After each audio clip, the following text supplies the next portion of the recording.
De Suzano, seja muito bem-vindo, seja muito bem-vinda à série de entrevistas DS 60 anos, o Jornal Diário de Suzano, que comemora no próximo dia 3 de setembro 6 décadas de fundação. Estamos entrando aqui na 10ª semana com os depoimentos dos profissionais que passaram aqui pelo jornal ao longo desses 60 anos. Você pode participar dessa entrevista encaminhando sua mensagem no WhatsApp do Jornal Diário de Suzano, que é o 47456900, 47456900, ou se você preferir, deixa a sua mensagem aí na própria live do Facebook do Jornal Diário de Suzano. Lembrando que essa entrevista está sendo ao vivo, mas você pode acompanhá-la também pelo canal do YouTube e pelo portal www.diariodesuzano.com.br, além do Instagram.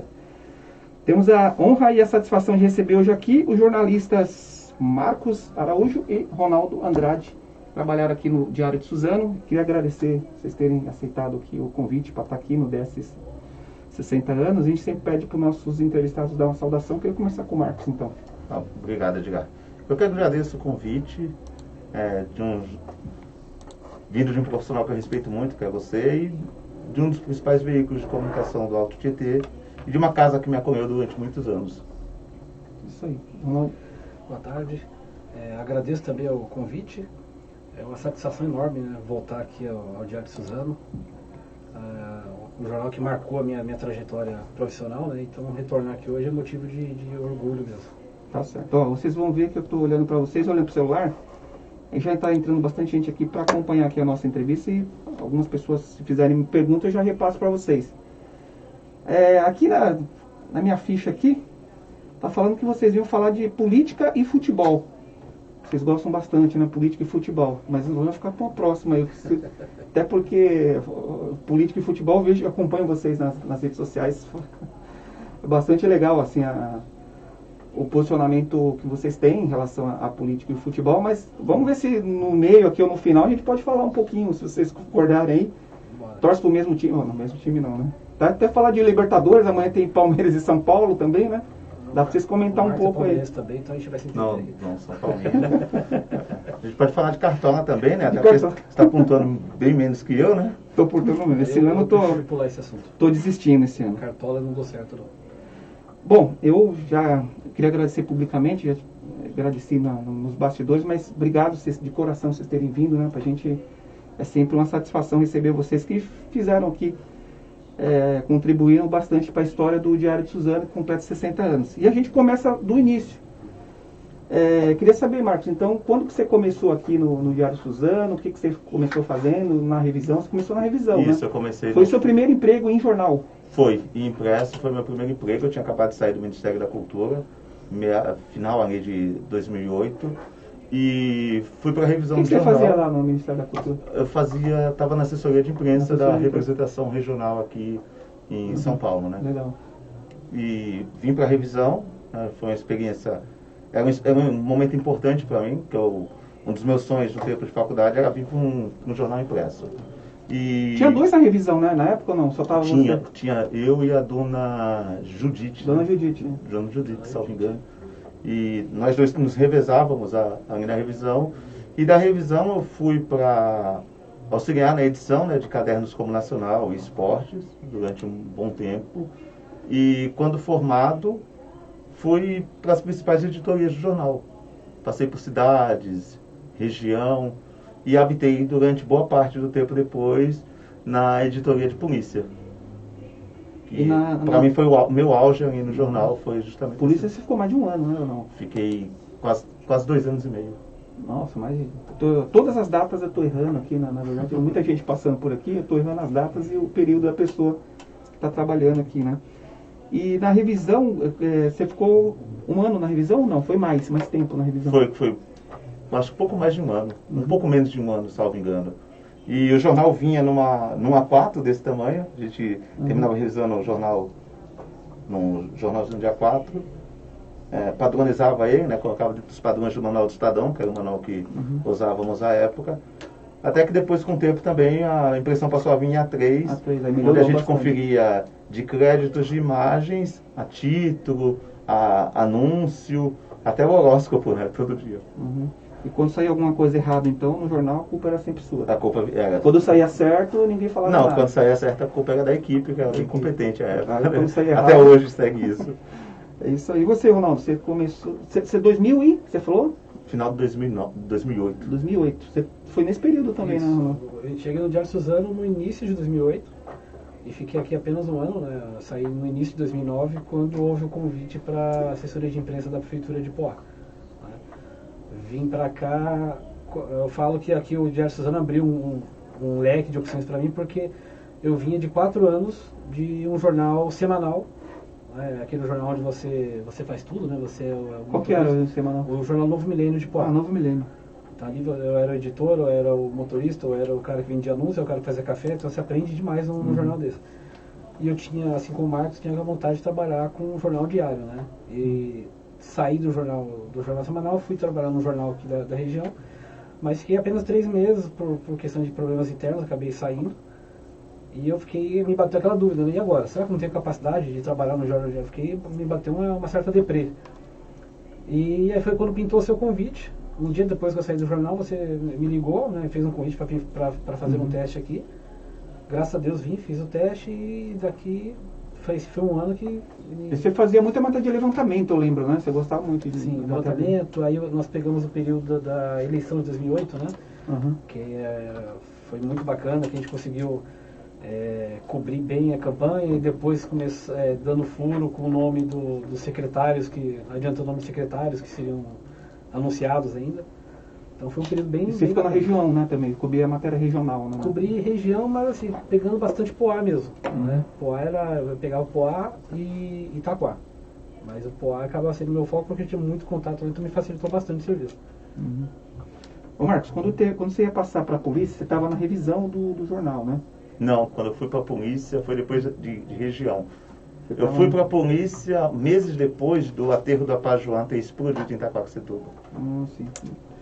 Teve uma reunião que a gente fez com os editores, falando assim, vamos colocar o Marcos é da revisão, vamos colocar ele na reportagem, né? E eu falei, vai dar certo, é certeza que vai dar certo, pode pôr, né? E aí eu queria que você contasse um pouco da sua trajetória em polícia. E a gente lembra bem que você cobria a polícia. E não é como hoje, né? Hoje tem o jornal, por exemplo, está nos grupos de WhatsApp da polícia. Então, mas na sua época ainda tinha que ir nas delegacias. Era uma página inteira para fechar.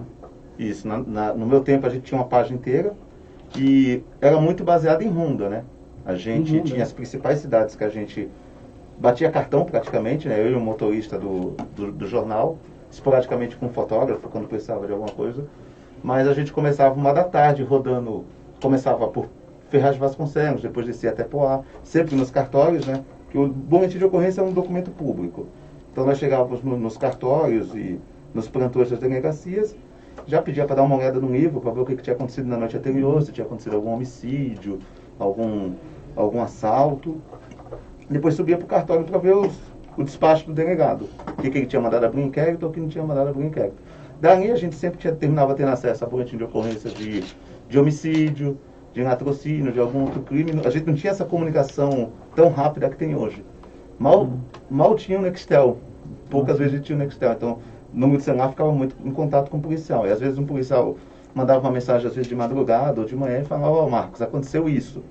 Aí a gente já começava a ronda preparado. Mas começava assim 1 da tarde rodando todas as delegacias e sempre em contato com o Copom, com o Corpo de Bombeiros, sempre ligando a tarde inteira para Copom e para o Corpo de Bombeiros, da rua mesmo andando e passando nas delegacias para ver o que aconteceu.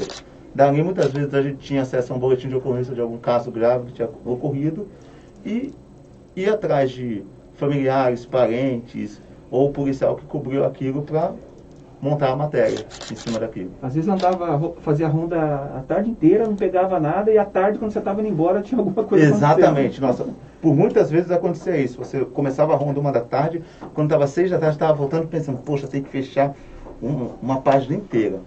O fotógrafo vai ter que se virar para arrumar uma foto, uma horizontal boa ali, para comer meia página só com a foto.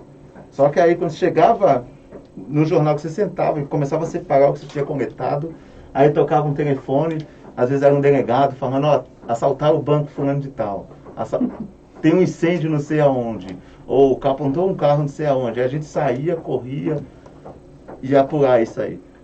Para essa editoria, os BOs eram o fundamental, a base principal. É. O contato com os policiais era o que Não, salvava, né? contato com o policial, com o delegado e com o pessoal do cartório é imprescindível. Boa relação com esses agentes era um diferencial. Ô Ronaldo, tem alguma matéria que você lembra assim, que te marcou? Você fala, puxa, essa daí eu não esqueço. É uma matéria importante que você tenha cobrido na época. No Diário de Suzano, essa cobertura das eleições eu achei muito bacana porque, como eu falei, eu saí do outro jornal meio que duvidando de mim mesmo, né? E quando eu vim para cá,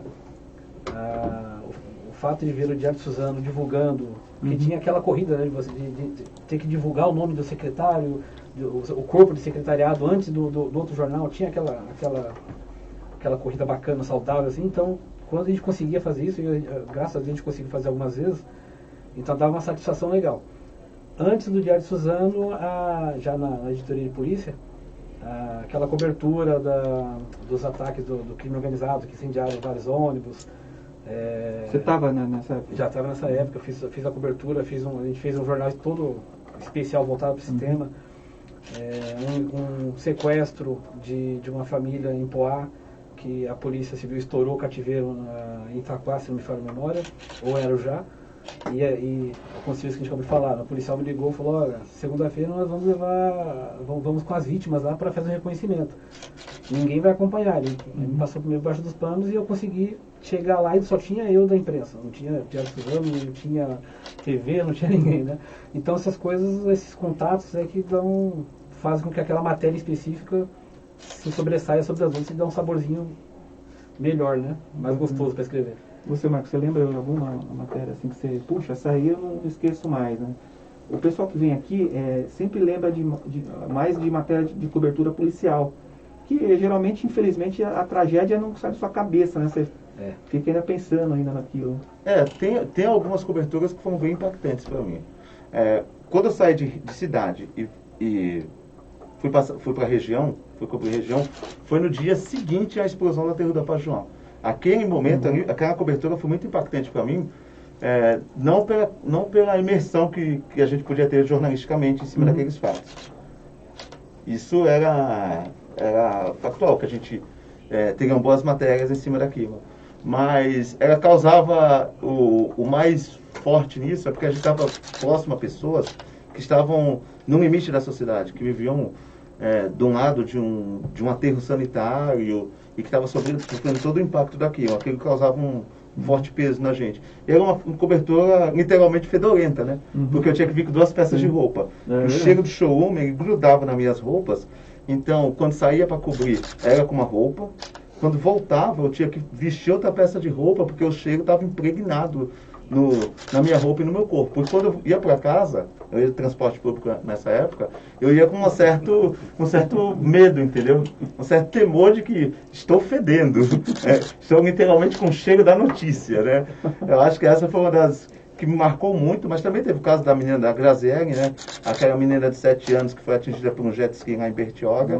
E o jet ski, que depois daquele caso passou a saber que não se chama jet ski, mas é moto aquática, né? Aí teve essa questão de semântica em cima da cobertura. E muitos jornais começaram depois a usar moto aquática justamente por causa disso. E durante alguns dias a gente teve que descer para Bertioga para acompanhar o desdobramento desse caso, né? Foi um caso que a gente estava à frente e era um caso nacional. Foi um caso muito importante. Passou no Jornal Nacional. Passou. Até hoje ele causa um certo... É um caso de certa relevância no jornalismo nacional. Mas também teve alguns... Os casos de polícia são os que mais marcam, né? Teve em Poá uma vez, um certo dia, a gente deu uma nota. Na página de polícia tinha uma coisa chamada topo, né? Era uma notinha de 450 toques com uma pequena foto.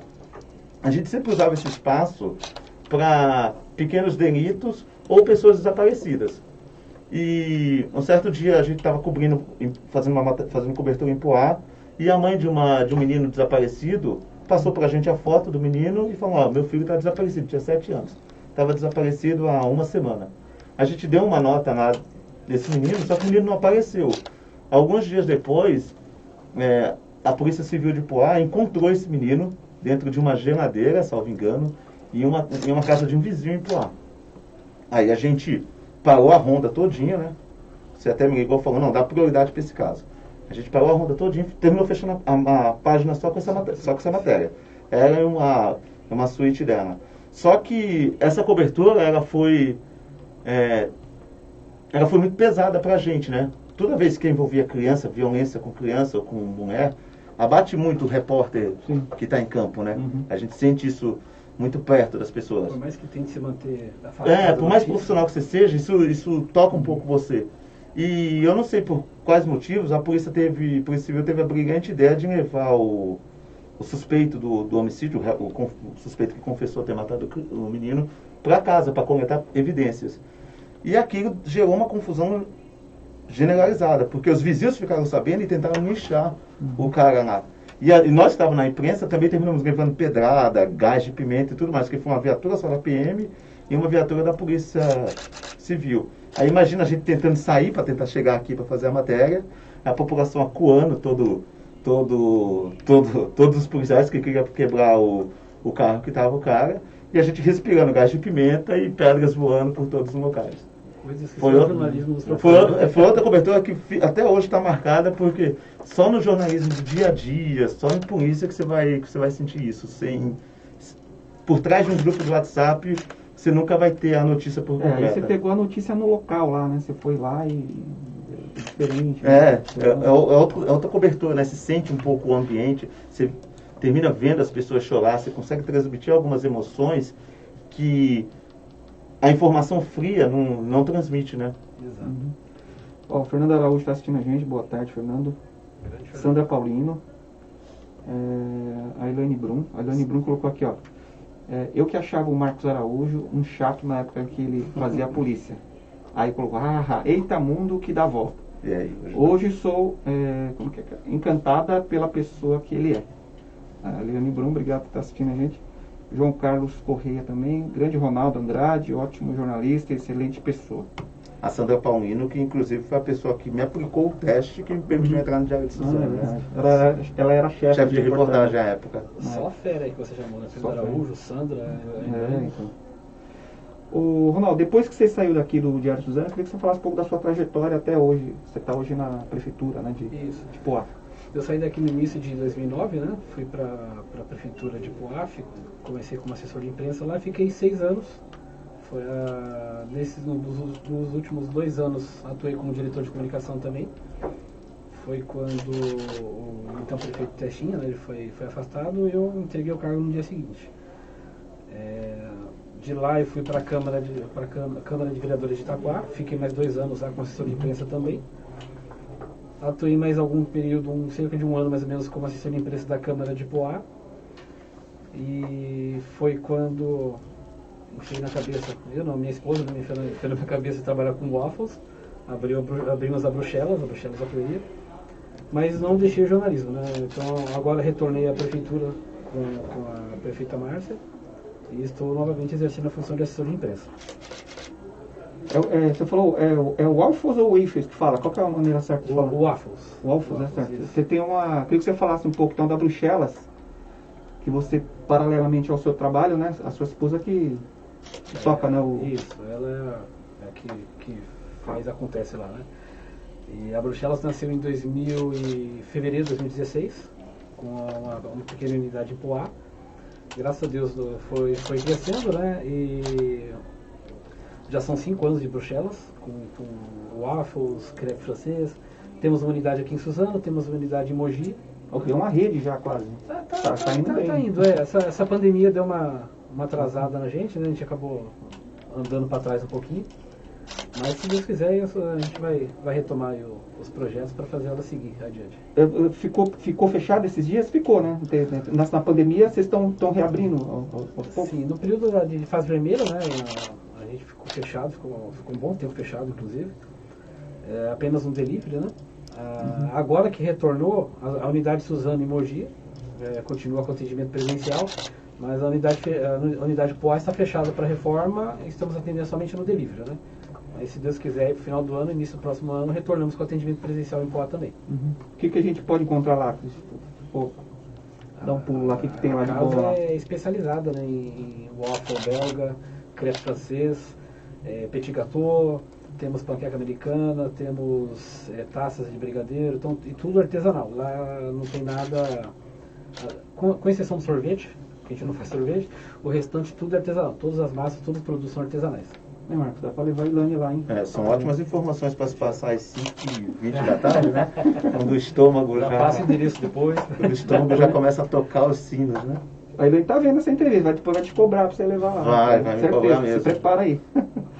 Ô Marcos, depois que você saiu do Diário de Suzano, eu queria que você falasse aí da sua trajetória aí. Eu me especializei muito em política, né? Inicialmente, depois de sair do Diário de Suzano, 15 dias depois, eu já fui contratado pelo Diário de Mogi, né? Uhum. Fiquei lá por 1 ano e alguns meses, né?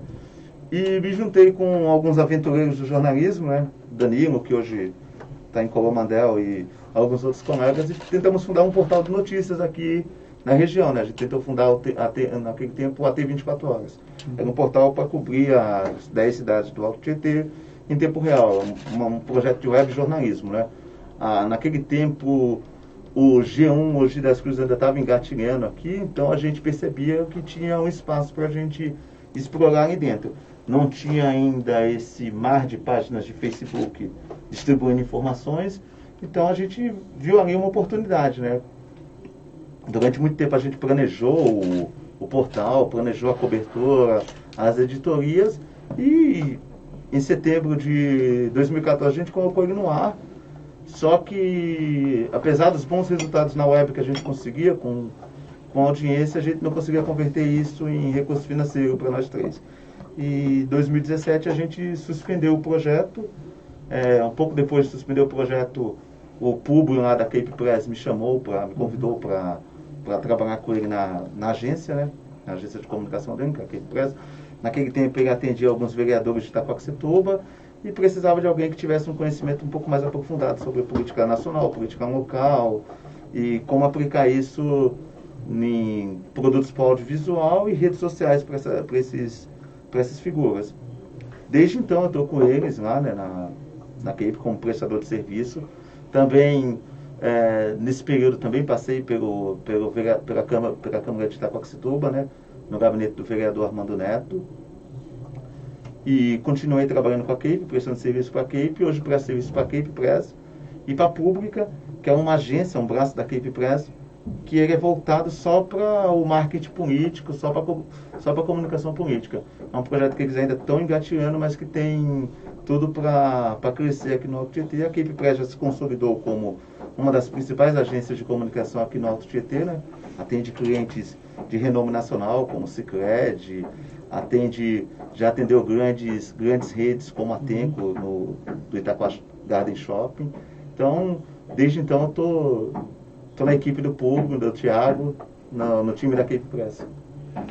Ronaldo, como que é trabalhar? Você já trabalhou em jornal impresso, né? Hoje você está no Poder Público, fazendo assessoria de imprensa na Prefeitura. E que você falasse um pouco como que é o seu trabalho, a diferença que você vê hoje do impresso em relação à assessoria de imprensa. Você está é o terceiro prefeito, né? Você pegou o Testinha? É o terceiro mandato. Terceiro mandato. 2 com Testinha e agora sim, 2 com Testinha. Testinha. Eu acho que seria interessante, o ideal, né? Que todo jornalista trabalhasse os dois lados, né? Uhum. Você também já trabalhou com os dois lados, o Marcos também, porque você consegue. Quando você é só jornalista, você reclama muito do assessor de imprensa. Você fala, você não me responde, ele não está me dando atenção. Quando você é só assessor, você acha o jornalista chato, porque ele fica te cobrando, né? Quando você faz os dois, você, sendo assessor ou sendo jornalista, você consegue ver o outro lado e eu acho que o trabalho até facilita, porque você não fica ali vendo a outra pessoa como o seu problema do dia, né? Uhum. Trabalhar com jornal, você tem a responsabilidade de... Você tem uma vasta experiência também, você me corrige se eu estiver falando besteira aqui. Mas você tem a preocupação de passar a notícia ouvindo todos os lados. Então, você tem que ouvir a população, você tem que ouvir o poder público, você tem que ouvir todos os envolvidos. A assessoria de imprensa não. A assessoria de imprensa você tem a função de informar aos meios de comunicação o ponto de vista do seu contratante, no meu caso, a prefeitura. Né? Então você não tem aquela necessidade de a prefeitura vai fazer uma obra, você não tem que ir lá ouvir a população para saber o que ela acha da obra, ou uma empresa que seja de perto, enfim. Então eu acredito que acaba sendo um pouco menos tenso do que uma redação. Uma redação você tem um deadline, você tem horário, você tem a pressão ali, você não pode deixar passar, porque senão vai ficar um buraco na página. Então acredito que a assessoria te dá uma folga, vamos falar, não sei se a palavra seria essa, mas seria uma facilidade maior em relação ao jornal. Porém, você tem uma responsabilidade de não deixar o jornalista na mão, porque o jornalista depende daquela informação que vai passar por você. Né? Outro tipo de pressão também, né? Você tem uma certa sim. pressão também. Que na verdade você sabe que tem uma terceira pessoa dependendo de você, né? E você depende da fonte da informação para fazer o repasse. Então existe uma pressãozinha também. Isso aí. Eu brinquei no começo aqui, quando a gente iniciou a entrevista, de que vocês iam debater esporte e política aqui, né? Porque vocês estão envolvidos, o Marcos vai falar um pouco também, nessa questão política, né? Também, né? Você não tem um trabalho político, o Marcos estudou política, tem um trabalho político também em eleições, né? Você ajudou aí alguns partidos também, né? Nas eleições, alguns candidatos. Isso, a gente trabalhou com algumas legendas nas eleições passadas e também diretamente com alguns candidatos nos últimos anos. E aí você estudou numa escola bacana, na Fundação, você fez ciência política na Fundação Escola de Sociologia e Política, Isso. né? Queria que você falasse um pouco o que é para você a política, Marcos. Hoje a gente está muito tem essa questão política hoje, essa guerra que tem hoje dos dois polos, né? Na verdade, o Brasil sempre teve, nas eleições, eleições polarizadas quase, né? Se a gente for contar na história, sempre foi isso, né? Mas assim, o que tem de... E muita gente fala assim, eu não gosto de política, porque política, aí já demoniza a política, né? Eu queria que você comentasse um pouco aí, você que estudou na Fundação Escola de Sociologia e Política. A política são só pessoas tentando harmonia de alguma forma. Uns buscam de uma forma agressiva, outros buscam de uma forma mais... com mais diálogo, com mais compreensão. Mas a política é simplesmente isso. A política a gente pratica no dia a dia. Né? São alguns contratos que a gente pratica no dia a dia. Você mora num condomínio, você elege um síndico, tem uma série de regras que você segue, você vê uma folha no chão, você reclama para o síndico. É uma atividade política aquilo. A política está em tudo. Até no Big Brother, né? Até nos reality shows eles estão. Tem que fazer acordos lá. Tem que fazer acordos, tem que buscar votos, tem que buscar alianças. Isso não é nada mais do que política. Agora, é natural que algumas pessoas sintam repulsa pela política, pelos problemas que a sociedade enfrenta. Então é natural que as pessoas não queiram ouvir falar em político ou torçam o nariz quando esse é o tema, porque transparece-se de uma forma muito exótica e às vezes desleal, de que o Brasil tem muitos políticos e muitos problemas, e que os problemas são causados pelos agentes políticos. Quando não é verdade, né? Se a gente olhar, se a gente prestar um pouco atenção na história do Brasil e na história de cada município, a gente pode ver que o Brasil avançou muito, apesar do pouco tempo nós somos um país independente há coisa de 2 séculos, né? Então nós ainda somos um país muito jovem. A nossa democracia, temos 30 anos de democracia. E o que a gente chama de polarização política, que eu chamo de bipartidarismo escondido, o Brasil sempre teve e sempre vai ter em todos os pontos, seja na macropolítica ou na micro. Aqui em Poá, o Ronaldo é testemunha dessa polarização. Nas últimas 4 eleições, o Testinha estava, de alguma forma, orbitando em torno dela. E aí você tem a eleição decidida entre eleitores do Testinha e do não Testinha. E aí se você olhar, ele ganhou 3 das 4. Com a esposa, 2 com ele e perdeu 1. Isso é polarização política. Não dá pra gente cair no mito de que não existe uma polarização. Você vai para outra cidade, é igual. É a mesma coisa. É o mesmo modelo. É um modelo das democracias majoritárias. Sempre vai ter 1 e 2. É sempre binário isso. Pode ocorrer de alguém tomar o lugar do 2 ou tomar o lugar do 1. Como aconteceu em 2018. O PSL e Bolsonaro toma o lugar do PSDB naquela corrida eleitoral. Mas vai ser sempre um contra o outro. Eu estava falando aqui pro pessoal, né, no Ronaldo, aqui na redação esses dias, que a gente vê o pessoal indo pra rua para apoiar o Bolsonaro e outra pessoa contra o Bolsonaro, às vezes apoiando o Lula e tal. Você não vê ninguém pedindo... Queremos o Centrão, pedindo o Centrão, né? Você não vê ninguém pedindo o Centrão. O Mandetta. Indo pra rua pedir o Centrão, né? Eu acho engraçado, né? Porque, assim, até um tempo atrás, alguns anos atrás, todo mundo falava que o brasileiro não liga pra política. Se o brasileiro ligasse pra política como liga pro futebol, o país seria melhor. Era o que todo mundo falava. Porque realmente foi o que você disse. Eu não gosto de política. Só tem ladrão, só tem bandido, eu não quero saber de política. Era o que todo mundo falava. Hoje, eu até vejo que existe, principalmente por conta das 2 últimas eleições presidenciais, hoje existe até um interesse maior do brasileiro, mas ainda de uma forma distorcida. Porque transformaram o futebol em torcidas organizadas. Né? Então, foi como você disse, tem o pessoal do PT, o pessoal vamos chamar do Bolsonaro, e o que o pessoal do Bolsonaro reclamava do pessoal do PT, muitos fazem hoje, né, e vice-versa. Ninguém pede uma terceira via, como você mesmo disse, só que eu acho engraçado assim, eu sou um palmeirense, né, de corpo e alma e coração, graças a Deus, sou daqueles que sofrem com o time, chora e tal. Então o pessoal fala, nossa, você é fanático. Eu sou fanático até certo ponto. Não arrumo confusão, não arrumo briga com ninguém. E quando o meu ídolo, ou o técnico, que é o cara, tá pisando na bola, tá fundando o time, o torcedor, por mais fanático que seja, ele é o primeiro a pedir pro cara sair. Ou que tome providências, ou que mude. No Brasil não, assim, ninguém se preocupa com o país. O pessoal está preocupado com o presidente. Então se vem uma denúncia com prova que o Lula é ladrão, vai ser preso. Não, isso não existe. Olha, o Bolsonaro está roubando. Não, isso não existe. Ninguém quer saber do país. A preocupação é defender o presidente.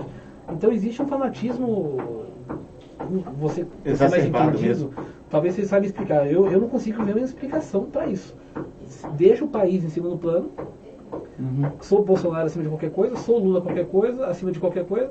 Se o candidato oposto ganhar a eleição, vou torcer contra ele. Vai me prejudicar. Vai prejudicar você. Mas não importa. O que importa é que ele não faça um bom governo, porque daqui a 4 anos o meu candidato volta. Então, assim, o brasileiro, eu acho que não conseguiu se entender ainda dentro ele não conseguiu entender não conseguiu entender a democracia e a política. A gente personifica muito, né? O Brasil até por isso você tem essa quantidade, essas mais de 4 dezenas de partidos políticos, porque os partidos não conseguem ter força. Quem tem força são as pessoas.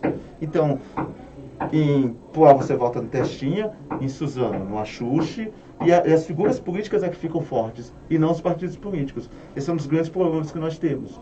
E aí você também trazer esse debate para o dia a dia, também nem sempre ele vem de uma forma muito didática, né? Os dois campos não dialogam com a população de uma forma muito didática. Então às vezes está voltando uma medida provisória e pouquíssimas vezes, nós jornalistas também temos uma responsabilidade nisso, e não conseguir transmitir com muita objetividade a importância daquilo para a população. E também não conseguimos transmitir com objetividade, muitas vezes, a cobertura jornalística política. Então por isso fica essa coisa meio chata para a maioria dos brasileiros, enquanto minorias dos principais povos se degradiam nas redes sociais. E passa essa impressão para a gente de que todo mundo está falando de política. Não, todo mundo está brigando sobre política. Falando de política, falando de sistema político, não tem como conversar, de sistema econômico, não tem. É e quando a gente não tem conversa, você não tem avanço, né? E o cenário nacional, ele, pelo menos no meu modo de ver, ele é oposto ao cenário regional. O que você disse, que é mais pura verdade. Aqui na região, na cidade, não se vota no partido, você vota no candidato. No cenário nacional acaba sendo meio que o oposto, né? Você vota, tem pessoas que votam no PT independente do partido, tem pessoas que votam no PSDB independente do partido, independente do candidato. E tem pessoas que votam no PSDB independente do candidato. Então acho que no cenário nacional acaba sendo um pouco oposto, né? Nem tanto, né? Termina tendo esse voto ideológico, só que parece muito, só que é pouco ainda. Se você olhar a quantidade de filiados do PT, do PSDB, do próprio PSL, que hoje é um partido grande, ou a quantidade de seguidores do próprio Bolsonaro, se o Bolsonaro fundasse o partido político dele, ainda seria uma quantidade pequena para um país de 220 milhões de habitantes, né? O debate político ainda é uma coisa muito superficial, muito simples no Brasil. Se a gente debatesse política... Está longe ainda de um entendimento. Está longe assim, do entendimento. Se a gente debatesse com a profundidade que às vezes debate reality shows, o Brasil teria um forte avanço. Eu acho que o caminho é a gente começar a discutir isso nas escolas, entendeu? Os grêmios estudantis sempre estiveram aí para fazer esse debate, para começar dali. A gente não pode discutir de uma maneira muito superficial e muito simples, com um título de WhatsApp ou de página de Facebook, o que é socialismo, o que é capitalismo, o que é liberalismo, o que é neoliberalismo. Não dá para discutir só com palavras-chave, né? Como ocorre nesse momento no Brasil, infelizmente. Que acaba até causando o desinteresse. Né? Exatamente, causa o desinteresse. Mas a política está aí, no dia a dia de todo cidadão. O cidadão que não concorda com o preço de uma zona azul, ele está em uma atividade política, ou que tenta derrubar o técnico do time de futebol, subindo uma hashtag, também está numa atividade política. A política está em tudo. Vou ler mais umas mensagens aqui. Deixa eu ver aqui. Aqui desapareceu aqui para mim. Pedir para a Isabela me ajudar aqui a achar as mensagens aqui.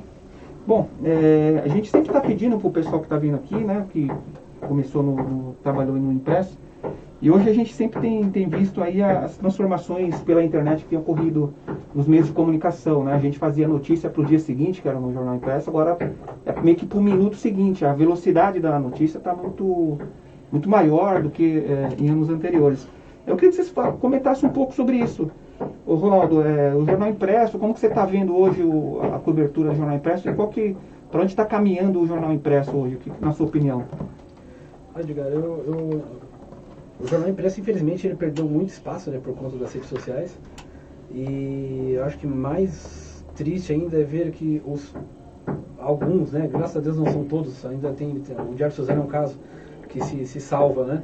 Mas assim, infelizmente tem muito jornal que é utilizado como meio de barganha, né, para levantar recurso, né? Então, isso é mais nos casos, eu não sei se dá para afirmar no cenário nacional, mas no regional sim. Utiliza-se o jornal para bater num candidato, ou num prefeito, ou enfim, num determinado político, para ver se esse político depois libera um recurso para parar de ser agredido por aquele jornal, e é o que acontece.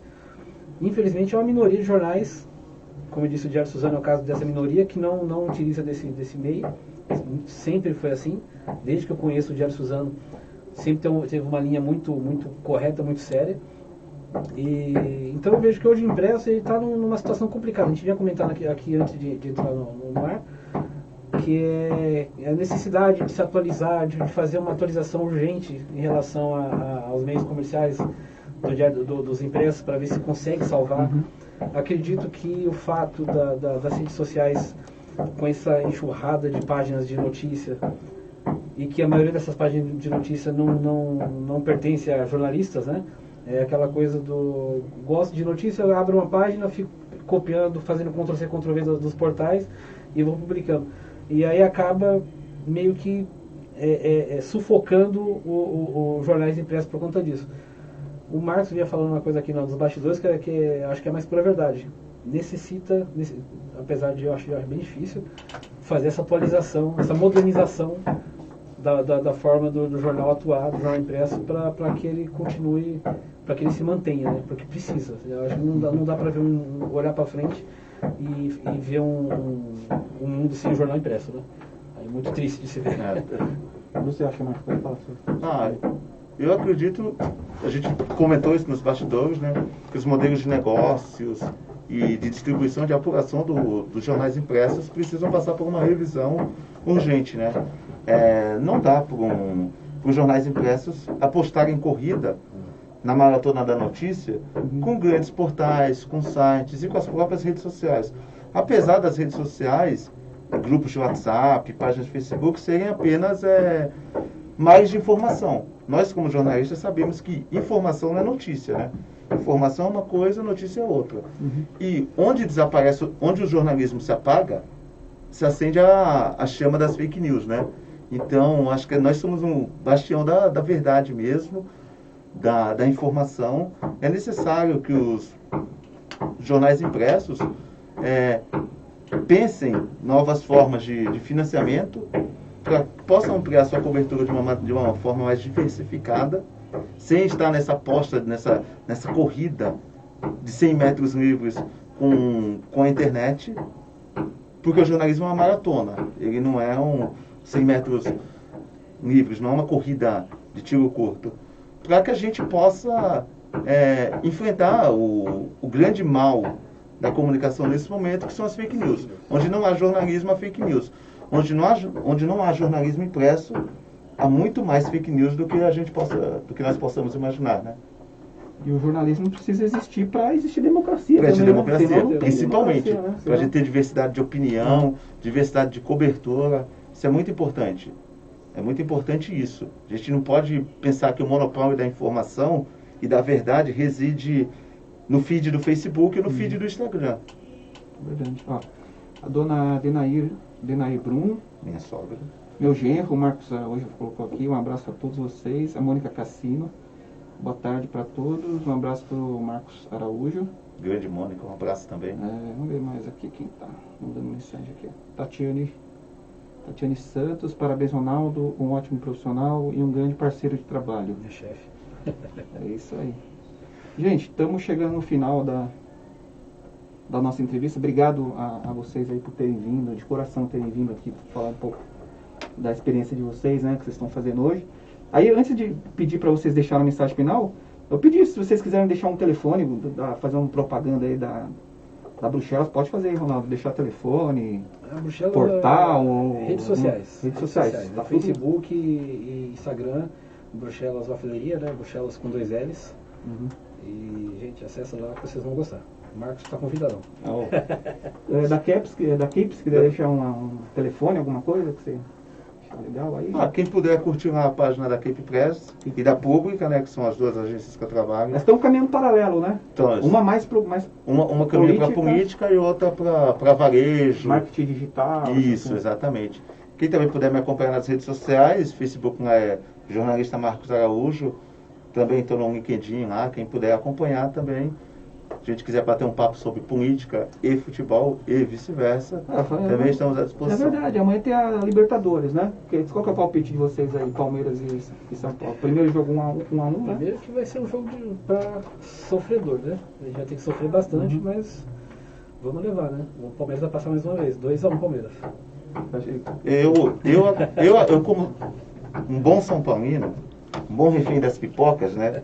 Desde as pipocas Luiz Fabiano, eu acredito que o Palmeiras passa amanhã. Mas o Palmeiras nunca ganhou do São Paulo, né? Então, mas ele passa sem vencer. Era isso que eu ia falar. Eu acredito que o Palmeiras passa 1-0 chato, porque o técnico do Palmeiras, aquele Abel, é um retranqueiro de primeira, sabe? Eu acho que vai sair muito gol no jogo. Eu acho que não fica no 0-0 não. Vai ser uns 3-2 Palmeiras, eu acho. Será? É que você não pipoca, mas a pipoca Palmeiras. Estão confiantes demais, apesar do Dudu tá aí, né? Grande carrasco de São Paulo, né? Mas sigo torcendo pro meu tricolor eliminar o Palmeiras, porque toda vez que a gente elimina o Palmeiras, a gente chega até uma final, né? De Libertadores. Está escrito nas estrelas isso. Então vamos tentar seguir esse roteiro, eliminar o Palmeiras mais uma Libertadores e seguir rumo, não é rumo a Tóquio, né? Infelizmente, mas rumo ao Mundial. 0-0, então você acha? Eu como um bom torcedor pessimista, eu sou chato, eu acredito que vai ser 0-0, eu acredito que o Palmeiras passa. Mas estarei torcendo pro oposto, né? Sim. Vou torcer por estar errado nesse palpite. Ser 2-1, você falou, né? Eu falo 3-2, 0-0, 2-1. Tá gravado aqui, vamos ver depois. A gente acerta aqui os placares. Fazer o bolão. Bom, agora para encerrar, eu queria que vocês deixassem uma mensagem final aqui. Obrigado, agradecendo a presença de vocês mais uma vez. Eu que agradeço, realmente uma felicidade enorme voltar aqui. Muito satisfeito. Quero agradecer, fazer um agradecimento especial também às minhas chefes lá em Poá, né? A prefeita Marcelinha, a Tatiane. Mandar um beijão para minha esposa Juliana, minha parceiraça. E é isso aí, então desejar uma boa tarde para todos, Marcos também. A Juliana deixou mensagem aqui, que acabou passando aqui, mas ela deixou mensagem aqui, depois você lê lá, mas ela deixou mensagem comigo. Ela tá me xingando porque eu não cheguei em casa ainda. Marcos deixou mensagem.